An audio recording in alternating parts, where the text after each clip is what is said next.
লোকসভায় শেষ দফা নির্বাচনের একাধিক জায়গায় ভোটে যে উত্তপ্ত পরিস্থিতির খবর সকাল থেকে উঠে আসছে, তার জেরে মাথায় হেলমেট পরে ভোট দিতে এলেন এক ভোটার। এমনই অবাক চিত্র ধরা পড়ল বারাসাত লোকসভার পূর্ব বারাসাত আদর্শ বিদ্যাপীঠ ভোট গ্রহণ কেন্দ্রে। সেখানে দেখা যায় এক ভোটার মাথায় হেলমেট পরে পায়ে হেঁটে এসেছেন ভোটের লাইনে। কিন্তু কেন এমন কাজ? তার উত্তর আতঙ্ক। মাথায় হলুদ রঙের হেলমেট, খানিকটা পিকের মতন। সকাল থেকে বিভিন্ন জায়গায় যে উত্তপ্ত পরিস্থিতি, যেখানে মার খাচ্ছে সাংবাদিকরা, আমজনতা ভোট দিতে আসছেন আতঙ্কে। রাজনৈতিক প্রতিহিংসা, এমনকি রক্ষাকর্তা আধা সেনার উগ্রতা ভয় ধরাচ্ছে ভোটারদের মনে। ভোট গ্রহণ কেন্দ্রে আসতে ভয় পাচ্ছেন ভোটারেরাও।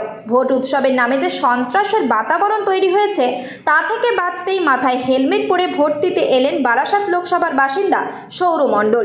তিনি জানান, ভোটে এই সন্ত্রাসের আবহ থেকে নিজের মাথা বাঁচাতেই এমন সিদ্ধান্ত তার। ভোটের লাইনে দাঁড়ানো অন্যান্য ভোটারেরাও যা দেখে রীতিমতো অবাক।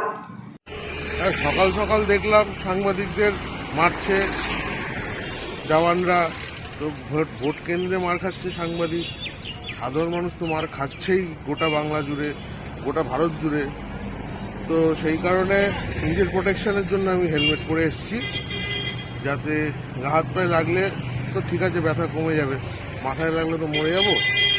তাই মার খাওয়ার ভয়ে সবার কাছে, রাজনৈতিক দলও খেলাচ্ছে, আর্মিও খেলাচ্ছে, সবাই মারছে। এই বাচ্চার জন্য এটা।